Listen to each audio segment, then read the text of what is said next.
and welcome to the Brain and Behavior Research Foundation's Meet the Scientist monthly webinar series. I'm Dr. Jeff Borenstein, President and CEO of the Foundation, and your host for today's webinar.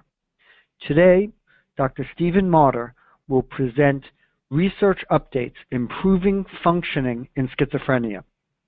The Brain and Behavior Research Foundation is committed to alleviating the suffering caused by mental illness by awarding grants that will lead to advances and breakthroughs in scientific research.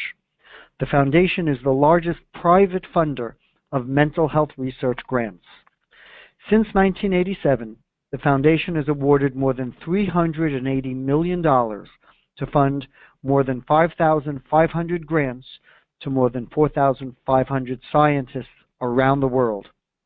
100% of all donor contributions for research are invested in our grants to scientists who are working to find breakthroughs in disorders such as addiction, ADHD, anxiety, autism, bipolar disorder, borderline personality disorder, depression, eating disorders, OCD, PTSD, and schizophrenia.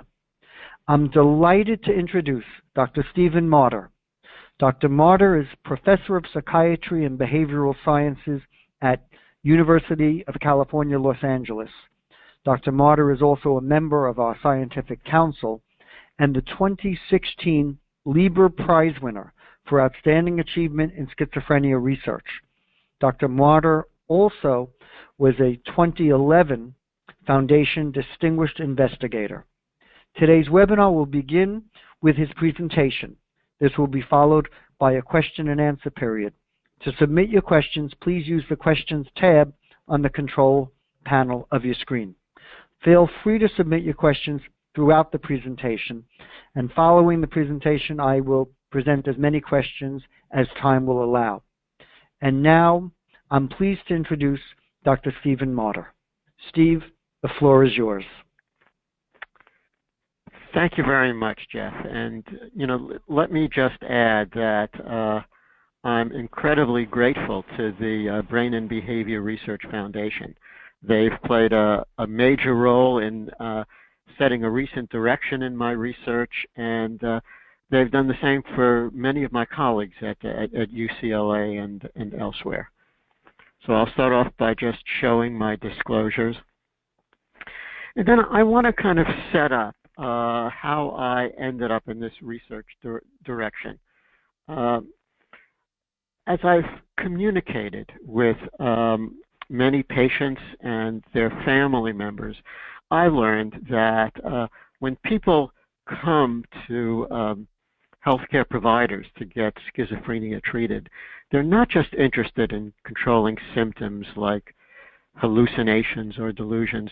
They really want to enrich their lives, that they would like to be able to return to work and school and to resume the direction that their life was going before they became ill. And although we had powerful tools like drug for helping these people, we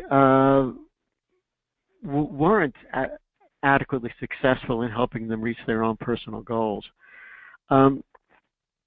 So patients and their advocates were interested in both improving functioning and the quality of patients' lives. This set me on a research direction over perhaps 10 to 15 years ago to how we could actually improve functioning at the same time as that we control symptoms. So today I'm going to talk a bit about the limitations of antipsychotic medications.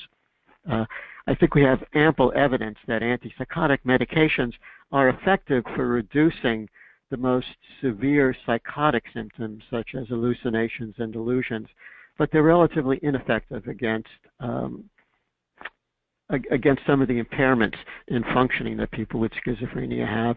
I'm going to talk about research combining pharmacological and non-pharmacological treatments. I'm going to focus on functioning and show how we can set this new research direction. And then I'm going to present a little bit about new approaches where we might be able to use pharmacology to actually facilitate psychosocial training.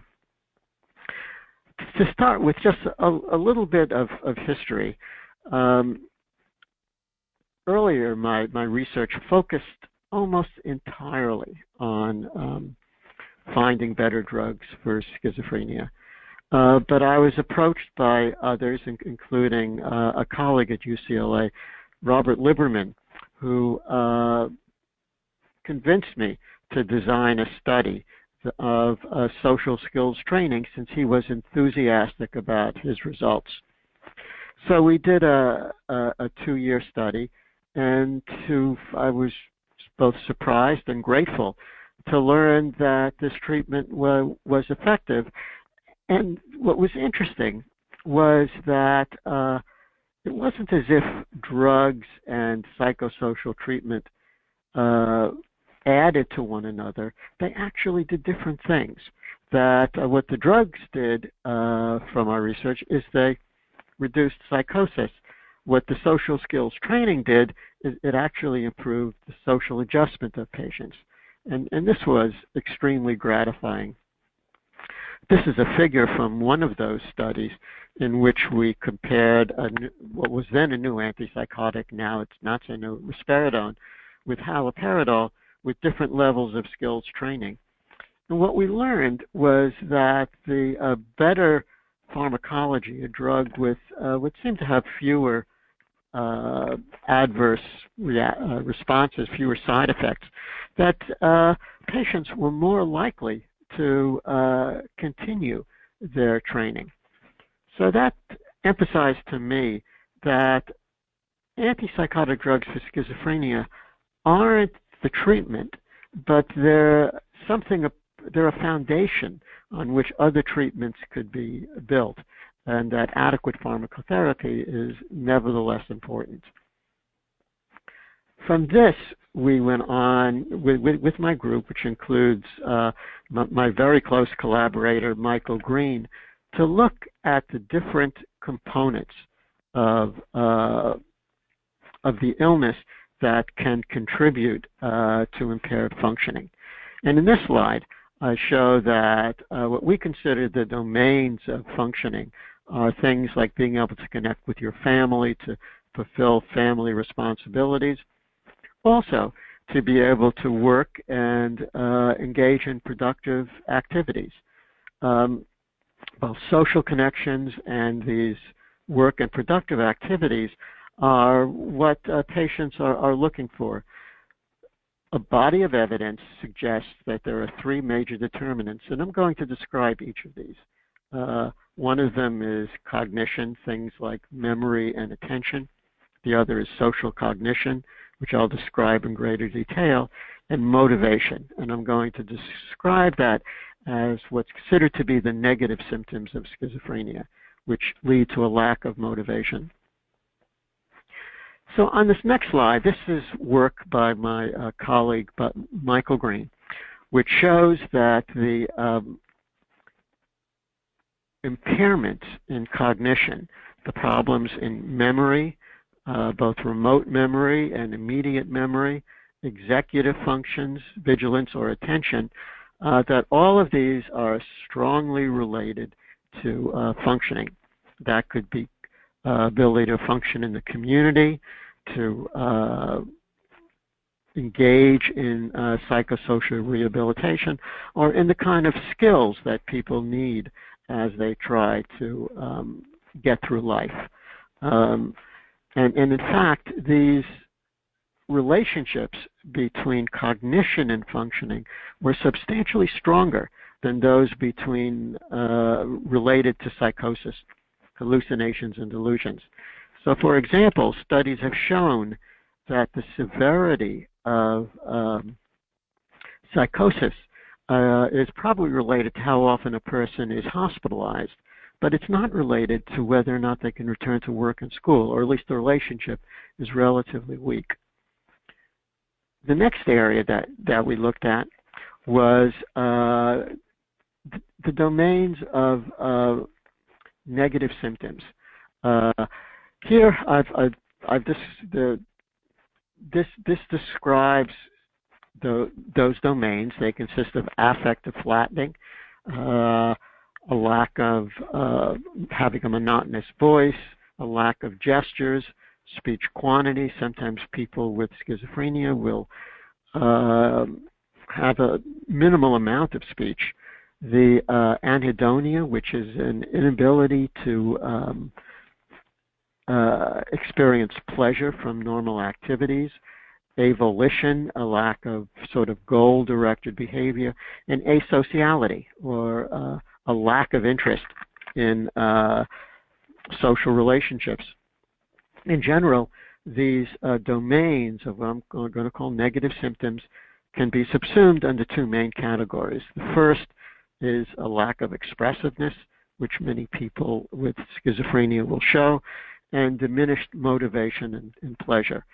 And it's clear that the severity of these impairments is very highly related to whether or not people actually engage in life. And in fact, many patients and families are tormented by trying to get their loved ones to sort of engage in the psychosocial rehabilitation that would be needed for them to enjoy their lives more. Social cognition is a subcategory of cognition, but it's the cognitive abilities that we use to navigate through our social world.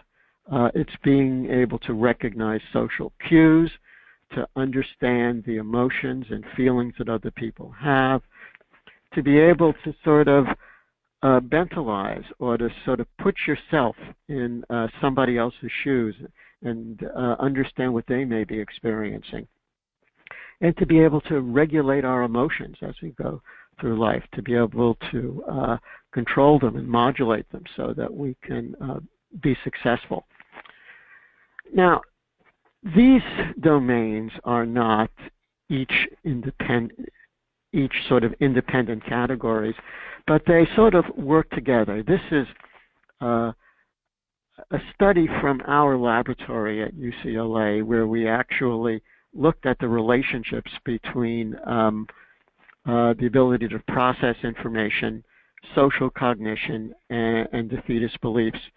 And what we found is that all of these together contributed to a lack of functioning. What this means as a clinician is that in some individuals, the clue to sort of making them function better might be to deal with defeatist beliefs, the idea that whatever they try is unlikely to be successful, so they kind of give up and seem to have negative symptoms. For others, other things may exist, may be relatively unimpaired, but a lack of ability to read social signals and to feel comfortable in social situations leads to their dysfunction. So, in other words, all of these become targets for treatment development. And as you'll see during the next couple of slides, we have treatment approaches to all of these. Some of these treatment approaches are actually available and out in the community and could be considered evidence-based. Others are sort of more in the area of research, and I'm going to describe both.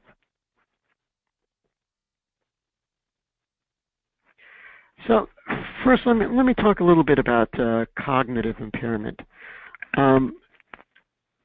As I mentioned, these are usually impairments in memory, attention, and executive function, and other areas.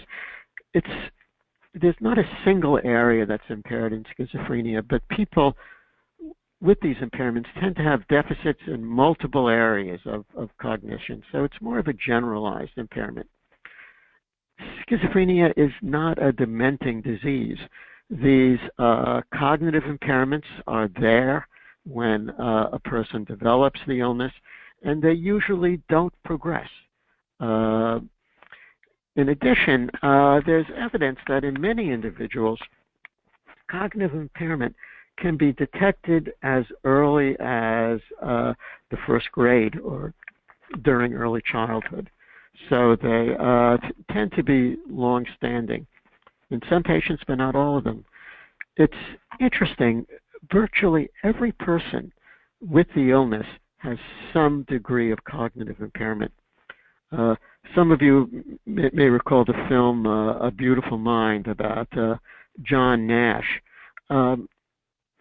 Nash was an extraordinary individual, a Nobel laureate, but even he talked about, as he developed the illness, that his cognitive abilities diminished. Many people with schizophrenia may actually perform on neuropsychological tests within normal limits, but their very close relatives actually perform even better than normal, suggesting that almost everybody has some degree of a burden of neurocognitive impairment. Now, there are some successful treatments.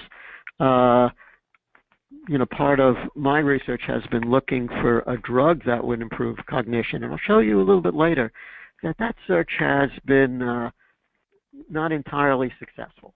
We're still looking for a drug, although there are some encouraging signals. But this is a study that looked at auditory training. It's from researchers from University of California, San Francisco, where they compared a kind of auditory training to computer games, and they used a battery that we developed called the Matrix battery. And what you could see by the red line is that the people who engaged in this auditory training did substantially better. Now, I have actually viewed this kind of training. I think it's called the Brain Fitness Program, and when this study was done, the Brain Fitness Program was incredibly boring. I tried it myself, and yet patients were engaged and able to do it. Now, some of the tools for cognitive training are much better. In my mind, it's reached the level where it's considered an evidence-based treatment, and one could go onto the internet and actually download and purchase some of these programs. This is an interesting study. It's from New York, but it looked at cognitive training added to supported employment. Now, supported employment is a strategy for helping patients get back to work. It's been demonstrated to have a strong evidence base. It works substantially better than typical vocational rehabilitation, and it's actually available in many mental health centers throughout at least the United States. In this study, it shows that adding cognitive training to supported employment actually increased the number of patients who are working over time, suggesting a link between improving cognition and actually improving functioning. For negative symptoms, there have been a number of approaches, and again, none of them are completely successful, but there have been some that seem to work. People have used psychosocial targets. They've added medications to their antipsychotic drugs that looking at ways to improve negative symptoms. People have looked at different antipsychotics to see if any of them are more effective, and of course there are psychosocial approaches. This is sort of a group of studies that looked at different drugs that, for improving either negative symptoms or cognition. And some of them initially looked very positive, but as these studies went into the later, larger phase studies, most of them have failed. So quite sadly, we don't have a drug that's effective for negative symptoms, there's a substantial amount of activity within industry. I've been involved in studying and designing some of these trials.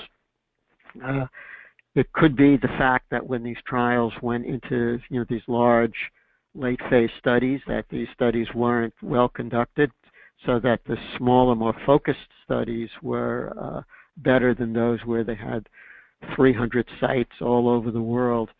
Nevertheless, we're still waiting patiently, I think, for a drug to improve negative symptoms and cognition.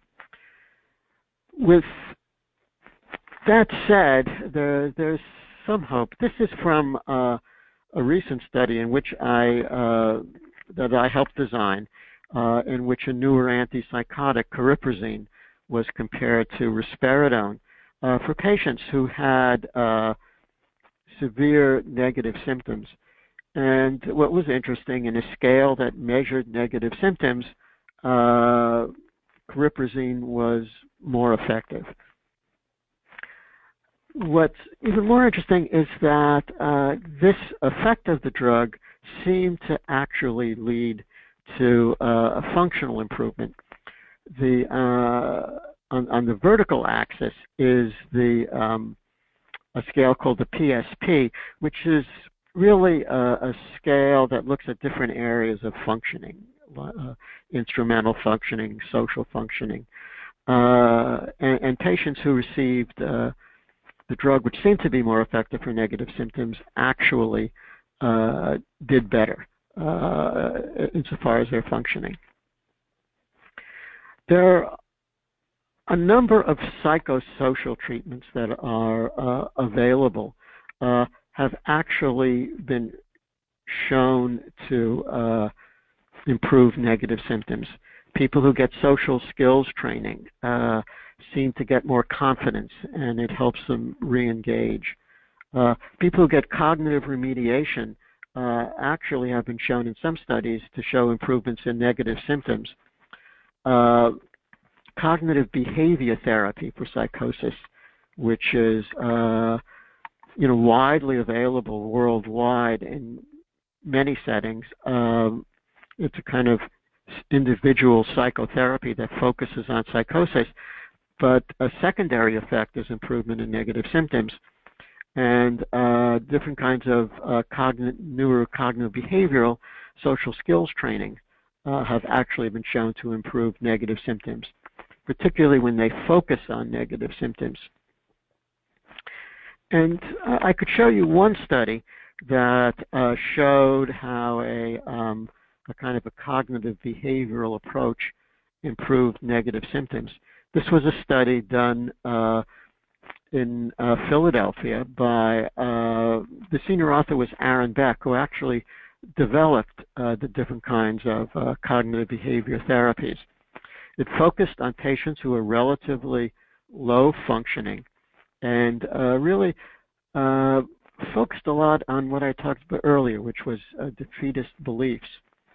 And what you could see if the upper line, shows those patients who got this kind of cognitive training, and they actually showed greater improvements. And if you look at negative symptoms, and particularly the area on the upper left, you'll see that these patients showed improvement in kind of core negative symptoms of apathy. They were less apathetic, more willing to engage in productive activities. So this suggests that there are approaches for helping these people.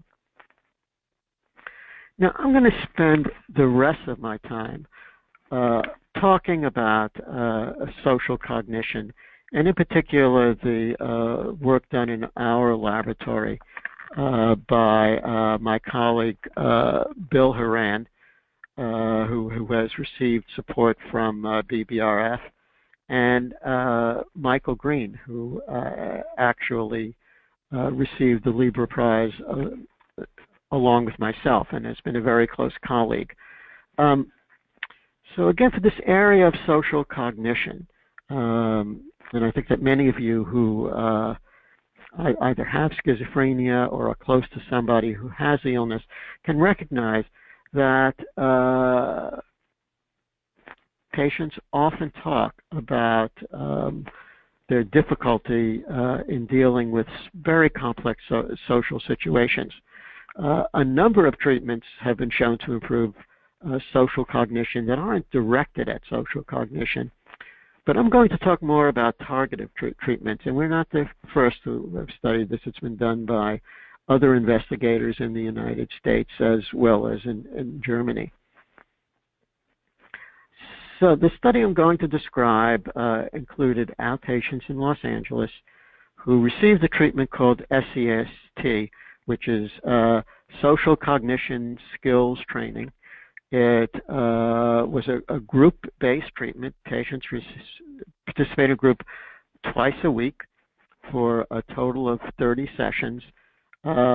We compared that to something called illness management. Illness management was more sort of, encouraging people about how to manage their symptoms without directly focusing on improving their social cognition. The in vivo group was patients who had an additional component where they actually practiced some of the skills that they learned in the laboratory out in a community setting. And we've treated them for 12 weeks. So just to give you a feeling for the different domains, you'll see that we focused on emotion processing as one of the modules. That is being able to define the different emotions, being able to recognize them on faces, and identifying social situations that often elicit them. In our studies, we were very surprised to learn that many of our patients, just looking at faces, they showed impairment. Whereas for most of us, we can, without even thinking, we can instantly recognize whether somebody is angry at us or afraid of us or sad. We don't look carefully at their faces. We just immediately recognize this. Our brains are just incredibly attuned to these social signals. Another module focused on social perception, being able to identify emotions in the voice, being able to identify nonverbal gestures and social norms. Another module looked at attributional styles. Many times we have social interactions where we sort of attribute what a person's intention based on their voices or other things, and many people with schizophrenia will have a style in which they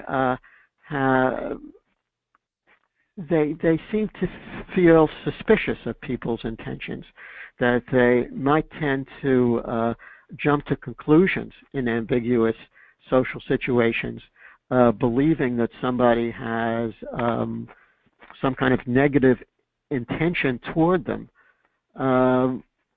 We kind of focus on getting people to gather more information before reaching those conclusions.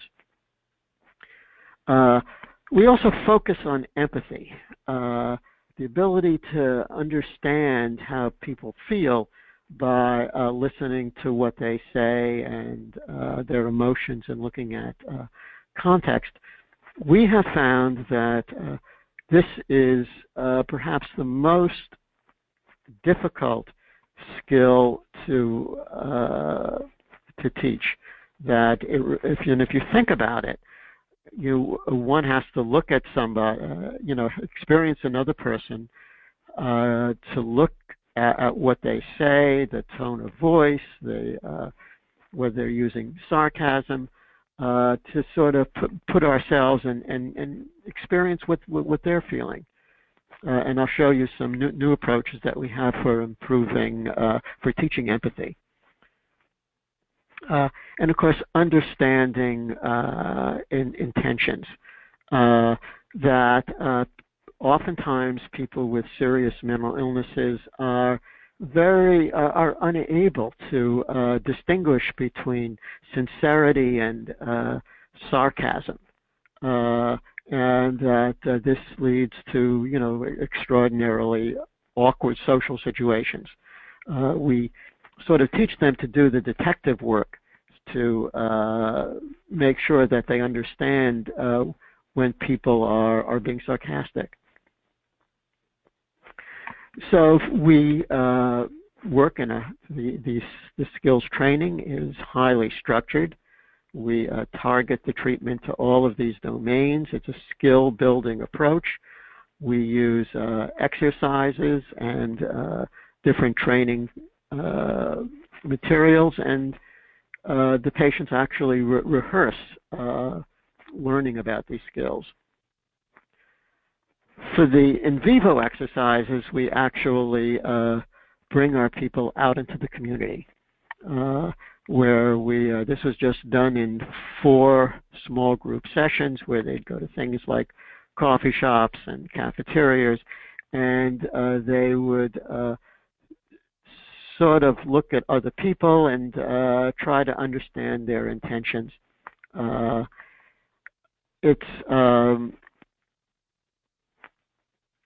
We found that the patients seemed to enjoy it and respond to it.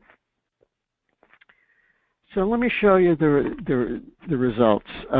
This is overall with a comparison of the control group, the sign of illness management group, with overall social skills, social cognition skills training, and you could see that the people with the social cognition skills training did substantially better. We also found that in this case, the in vivo experiences in the community actually led to improvement above and beyond what they got from just the cognition skills training. This looks at identifying faces.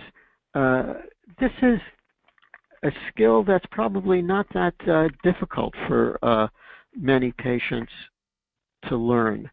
And what we found was that just the skills training in the clinic was sufficient to teach people to identify faces. This very basic recognition of social cues.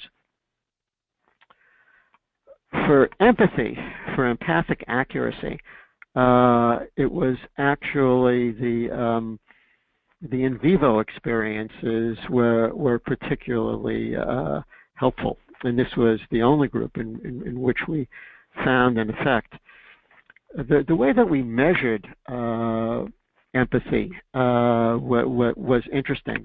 What we did is we took just people from the community in Los Angeles, brought them in, we videotaped them, describing both happy and sad events in their lives.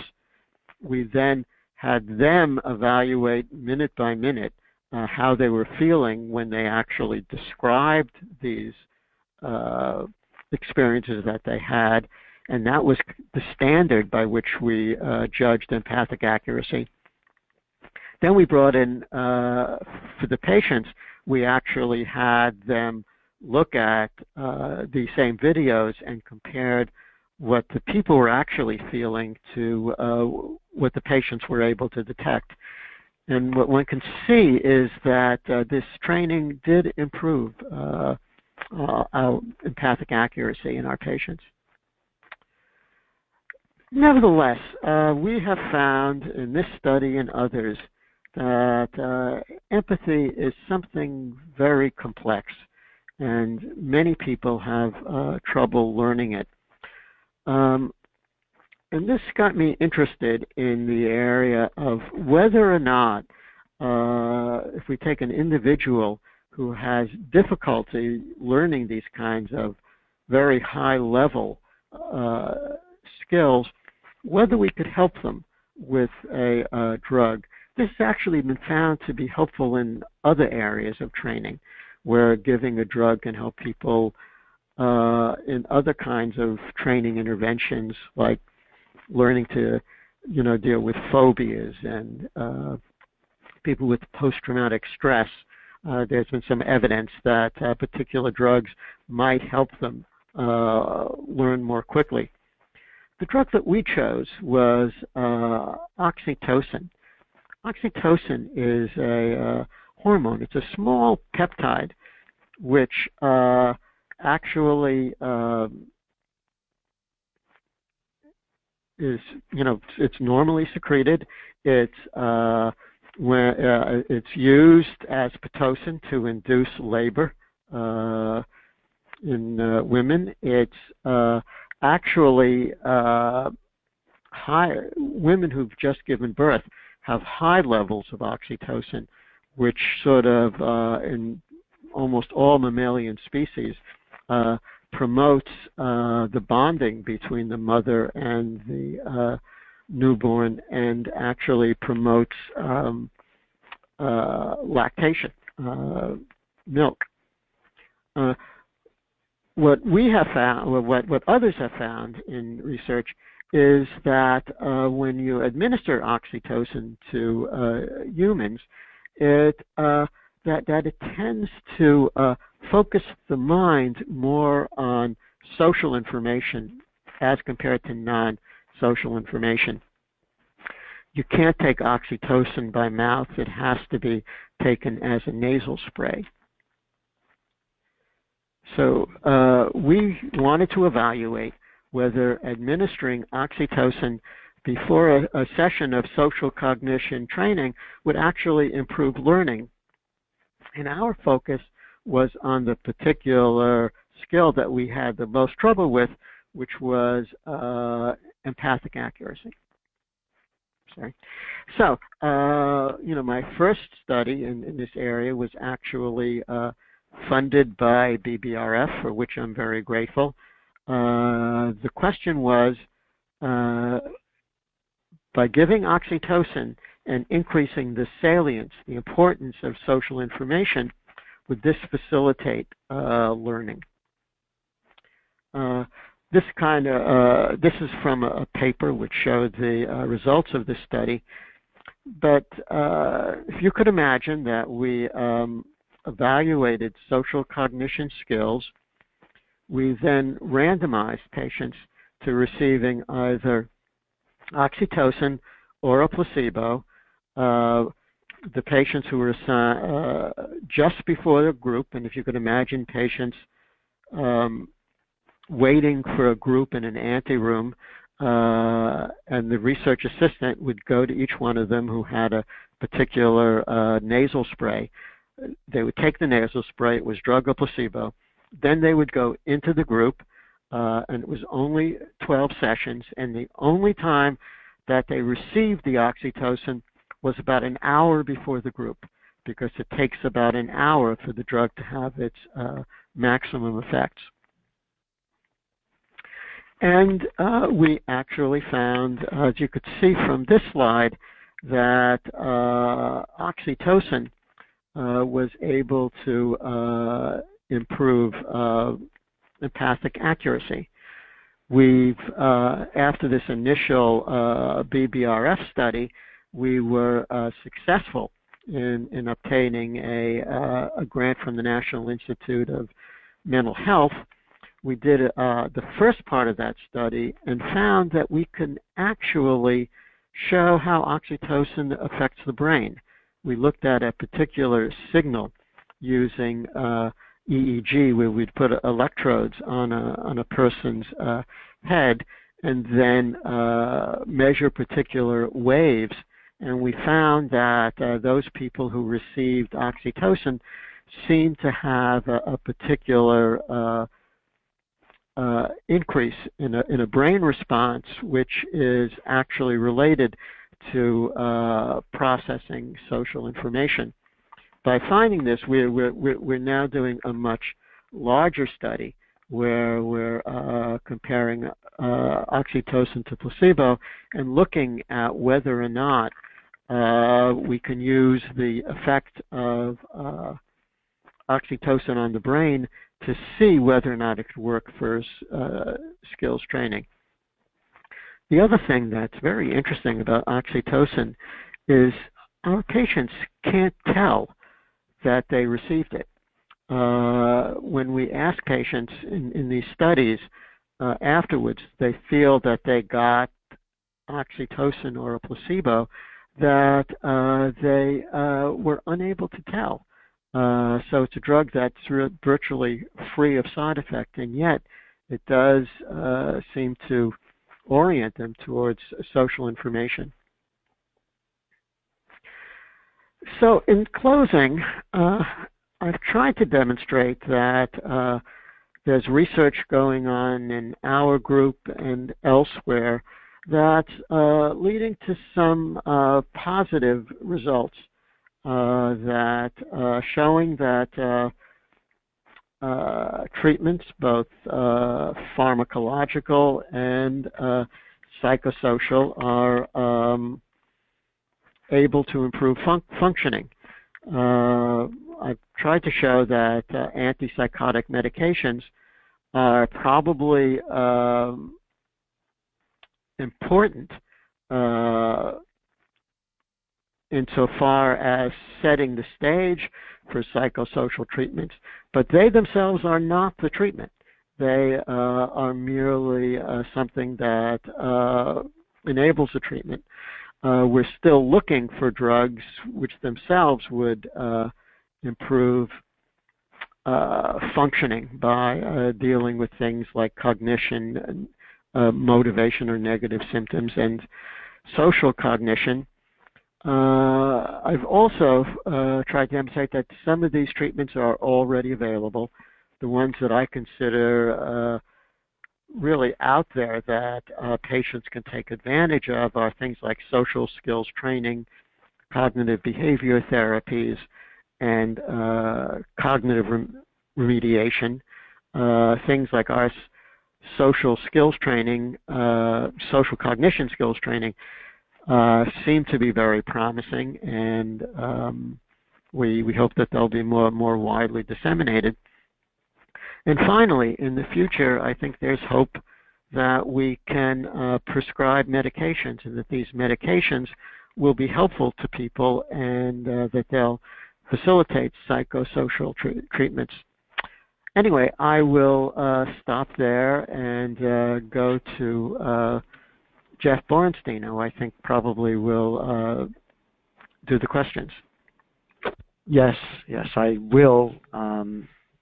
Steve, thank you so much for the work you do, and really for an outstanding presentation. And I think, as so many people realize, these types of symptoms that affect functioning and social interaction are in many ways the most difficult to treat and the most important to treat, that can make the biggest difference in people's lives. So thank you for your work on this.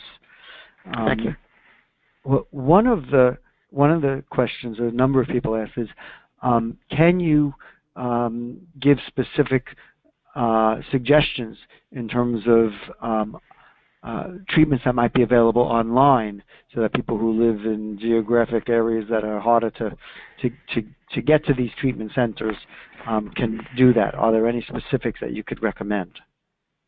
Yeah, there are a number of companies. One of them is, I think if you search the web for, cognitive remediation for schizophrenia, you'll see a number of companies. I mean, Posit Science is one of them that are frequently used. There are other companies as well, and I'm not aware of any studies have shown that one is better than any other. The fortunate thing is that these programs are much improved over several years ago, meaning that the graphics are much better, and more patients are finding them more interesting.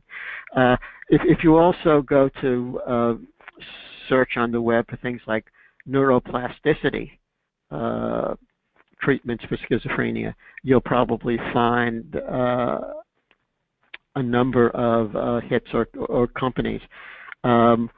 Some of them may actually not be very expensive or of no cost at all. So, and I believe that many clinics are providing this. Of course, for all of these, I think people will need some kind of a computer. These are all computer-based treatments. Good. Well, that's very, very helpful. One of the challenges often for people is that due to side effects of medicine, due to aspects of the illness where people minimize the effect of the illness, people may not take their medicine. And I'm curious if there's any, in terms of some of the work with the social cognition and cognitive behavioral therapy, cognitive remediation, if there's a benefit along the side of people adhering to their medication regimen as an added component of that form of treatment. Yeah, you know, there have been many studies that have focused on psychosocial treatments that are actually have the goal of increasing adherence. The last time I looked, there weren't any that were you know, highly successful or would you know, had a firm evidence base. Social skills training modules, and there are a number of these available, do have components that for medication management.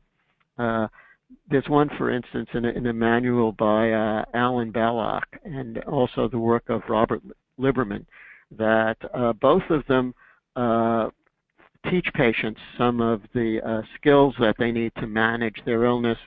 For many patients, taking medications, it's not that they're refusing medications, but just the ability to remember and to systematically, you know, store their medications properly, and communicating with their physicians when they need refills. So many of those skills can be improved with social skills training. And I agree with you, Jeff, that one of the real challenges in managing schizophrenia is to get patients to take ownership of their illness. This is seldom a problem with you know, things like rheumatoid arthritis, where people feel pain, or the pain of depression. People with schizophrenia, the goal of getting them to understand their vulnerability to illness and to take command of it is a challenge for both clinicians and families. And you know, I think it just needs to be part of every interaction. The other thing that's been found to be particularly effective is involving the families in treatment, particularly early on, educating families. And many times clinicians are reluctant to hear from families, but families can really be important allies in assuring adherence with medications. And you know, convincing clinicians to bring them into that process, I think, is essential. I think it's a very important point you're making about the families and involvement with families, and working collaboratively with the patient, the family, the treatment team. It's very important. I wonder, in terms of the issue of the cognitive skills training, social cognition skills training, is there training for the family so that they can help their loved one achieve more in terms of their social abilities? Jeff, I'm not really aware of anything that would help families. To me, I think the primary thing I would tell families is have them recognize that the kind of social awkwardness that many patients demonstrate and their inability to detect social signals is, it's not because they're not clever. It's not because they're not behaving properly. It's an intrinsic part of their illness. So having families understand that being able to, interpret social signals is something that they may have to teach them. I do think getting patients involved in kind of group treatments where they get feedback from other patients can likely be very helpful. And I think also families might also participate in helping patients learn to read social signals. It's hard for people to understand because for most of us, we read social signals so well and so easily that we don't even think about it. And again, I'm trying to get families to understand as much as possible that people have these impairments and to get them into treatment. I think that's, again, very important, and I'll emphasize, and many people listening are already aware of the extraordinary work that NAMI does to help support families, educate families, etc. So that's a very important resource for people. There actually was in the paper today information about the FDA approving a particular medication that can be monitored whether or not the person takes it. I'm curious what your perspective is on that. Yeah, it's very interesting. This is it's actually a form of aripiprazole or Abilify, which is a very widely prescribed antipsychotic, and in the pill there's a sensor. It's just sort of natural materials that you take anyway, but it allows. I think there's actually a smartphone app or something that's taken along with it, or I'm not sure, to let the clinician know whether the patient has actually, it gets activated when the drug gets into the stomach and meets stomach acid. And it can actually confirm that the patient has taken the drug. This, I think for clinicians, it'll be very useful information. I think for families who are, worried that their loved one isn't taking their medications, it can be, very reassuring and maybe decrease some of the tension within families when patients will sometimes feel not believed. So it's interesting. I'll be interested in when the drug is released, Jeff, about how widely it's going to be used and how it will be used. I think it will be particularly helpful during the early stages of schizophrenia, the first break, where almost every patient at one time or another will try not taking their medications. And at least being able to get them through that first year or two on medications, I think might be very helpful. And perhaps by patients knowing that this information is available, it'll have them be more adherent. But I think it's an interesting innovation. I have no idea how it's going to be used. Right. It will be interesting to see if it does help people with adherence to medication, and then if that really has the positive effect of the course of the illness that we expect it would have. Yes. Yes. And you mentioned the first break, where it is so important for people to get into treatment and really begin that process of recovery.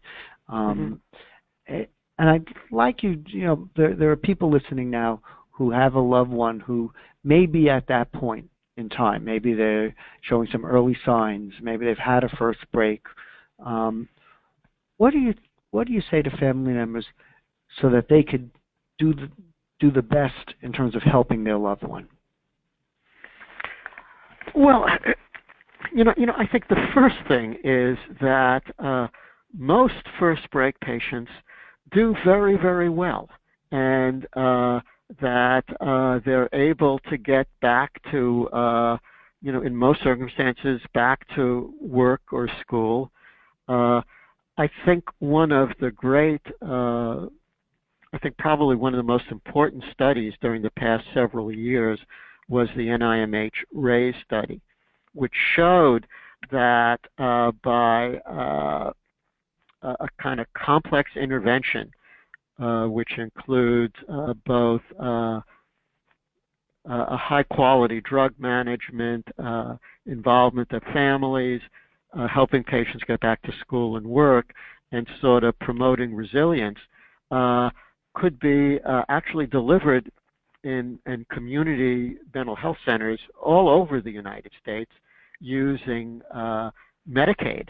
And in fact, the federal government and CMS has actually made it clear that these kinds of high-level services can be funded, and in fact, they are effective. The other thing that I think is important for family members to know, that one of the most important determinants of how well a patient will do is the time between the first psychotic symptom and the time that people get treatment. In this NIMH RAISE study, the average time, the duration of, it's called the duration of untreated psychosis, was 74 weeks. That is greater than a year. And, I think that's a problem that this country has to address. In other places, like in Oslo, Norway, or Melbourne, Australia, they actually have public service announcements trying to decrease this duration of untreated psychosis by getting patients treated as quickly as possible. The other thing I would like to see, Jeff, but I don't see enough of, is having examples where a young person who's just begun to have symptoms can have examples. There are people out there who talk about how treatment was successful and how they're back at school and functioning, and understanding that a key to getting their life back was actually managing their illness. So I think there are hopeful signs, but I also understand that many families are frustrated because it's difficult to get patients into treatment, particularly when they sort of lose insight and their own reality is affected. Well, I think those are, very good points, both the frustration that people currently live with when their loved one isn't getting the help that they need, but also the hope that exists because of current treatments that really do help many, many people, and potential of future treatments to help even more people. So with that, I'm going to, in closing, say once again, Steve, thank you for your time today, and more importantly, for all that you've done in terms of your work to improve the care for people who have schizophrenia. So thank you very, very much. Okay, thank you, Jeff. And I also want to thank everybody who joined us today. All of the research that we fund is made possible through private donations, so please consider making a contribution by visiting our website, bbrfoundation.org, or call us at 1-800-829-8289. This webinar has been recorded. If you've missed any portion or would like to share it with a family member or friend, please visit the Events and Webinars page on our website. I hope you'll join us again next month when Dr. Kay Redfield Jameson, the Dalio Family Professor in Mood Disorders and Professor of Psychiatry at Johns Hopkins University School of Medicine, will present Robert Lowell, Courage, Genius, and Bipolar Disorder. This webinar will take place on Tuesday, December 12th at 2 p.m. Eastern Time. Thank you again for joining us, and enjoy the rest of your day.